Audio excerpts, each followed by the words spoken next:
পার্বত্যাঞ্চল থেকে নেমেছে বানের পানি, আশ্রয়কেন্দ্র থেকে বাড়ি ফিরছে মানুষ, তবে ঘরে ফিরেই সুপেয় পানির তীব্র সংকট।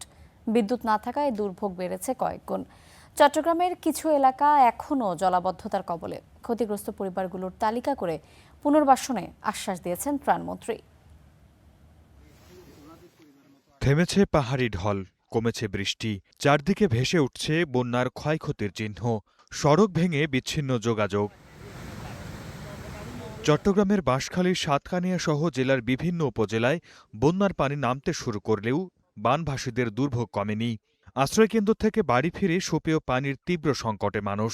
নেই বিদ্যুৎ, জলাবদ্ধতা এখনও অনেক জায়গা পানির নিচে।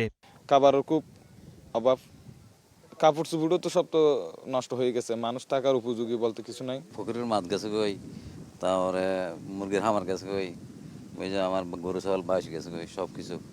খাগড়াছড়ির ৯ উপজেলায় সড়ক কালভার্ট ভেঙে ব্যাহত যোগাযোগ।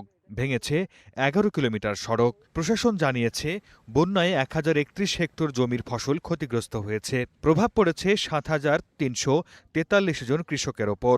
এলাকার ৭-৮ গ্রামের লোকজন এই যে চলাচল রাস্তাটি বন্ধ হয়ে গেছে। যেগুলো বীজ সব মাটির তলে চলে গেছে। হ্যাঁ, ওখানে আবার বীজ দানান্য বাইন করতেছে। বান্দরবানের ৭০% এলাকা প্লাবিত হয়। এতে ক্ষতিগ্রস্ত হয়েছে ১২,৫০০ পরিবার। পাহাড় ধস ও পানিতে ডুবে জেলাটিতে প্রাণ গেছে ৭ জনের। বন্যায় ১৫১ কিলোমিটার সড়ক ক্ষতিগ্রস্ত হয়েছে।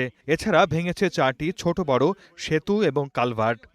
এই বন্যার কারণে যাদের ঘরবাড়ি ভেঙে গেছে, প্রতিটি ঘরবাড়ি সরকারের উদ্যোগে আমরা ইনশাল্লাহ মেরামত করে দেব, যাতে করে আপনারা আপনাদের ঘরে আবার ফিরে যেতে পারেন।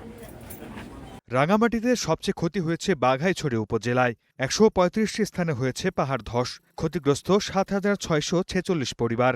এদিকে পরিস্থিতি ধীরে ধীরে উন্নতি হলেও দুর্গত মানুষের দুর্ভোগ কাটেনি। কমতে শুরু করেছে সুনামগঞ্জের সকল নদ নদীর পানি। নতুন করে বৃষ্টিপাত না হলে আগামী ৪৮ ঘণ্টার মধ্যে নদী তীরবর্তী নিম্নাঞ্চলের পরিস্থিতি স্বাভাবিক হবে বলে জানিয়েছে পানি উন্নয়ন বোর্ড।